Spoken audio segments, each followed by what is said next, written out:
మహాలయ పక్షాలు ఎందుకు వచ్చాయో చెప్తారు ఈ పితృతిథులు.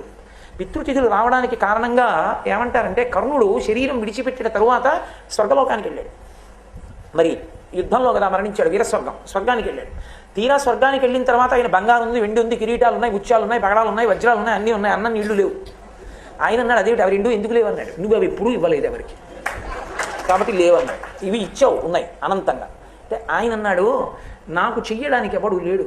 ఎందుకనంటే మహాభారత సంగ్రామంలో అందరూ చచ్చిపోయిన తర్వాత బ్రాహ్మణులు నిల్చోబెట్టి కృష్ణ భగవానుడు పేర్లు చదివించాడు. ఒక్కొక్కరి పేరు చదివిస్తే నువ్వులు నీళ్లు విడిచిపెట్టారు. వాళ్ళు ఉత్తమ లోకములను పొందుగాక అని ధర్మోదకం, ఆ దాహం తీరడానికి నీళ్లు వదిలేరు.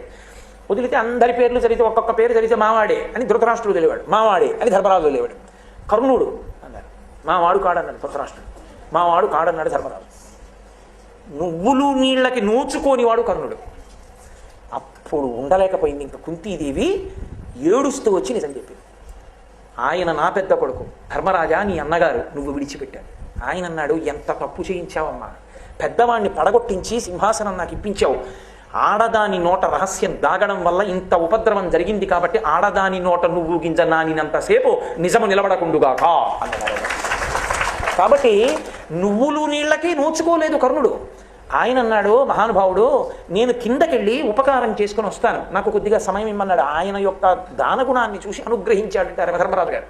అప్పుడు కిందకు వచ్చి ఆయన ఒక 15 రోజుల పాటు ఉండి చలివేంద్రాలు పెట్టి, అన్నశాలలు పెట్టి, నీళ్ళు ఇచ్చి, అన్నం పెట్టి మళ్ళీ వెళ్ళిపోయాడు.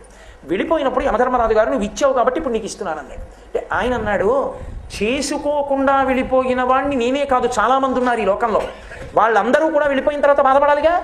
అందుకని ఒక్క ఉపకారం చేయి. ఏ 15 రోజులు నేను శరీరం విడిచిపెట్టిన తర్వాత కూడా భూమండలం మీదకి వచ్చి ఉపకారం చేసుకున్నానో నాకు నేను, అలా ఈ పితృపక్షం అంతటి కాలంలో ఈ 15 రోజుల్లో ఏ తిథి నాడు ఏ బంధువులు శరీరాన్ని విడిచిపెట్టారో వాళ్ళ పేరు చెప్పి ఆ రోజున కొడుకులు కానీ, మనవలు కానీ, మునిమనవలు కానీ ఏదైనా ఒక ఉపకారం చేస్తే, ఒక దానం చేస్తే అది వాళ్ళ ఖాతాలో పడేటట్టుగా అనుగ్రహిస్తానన్నాడు.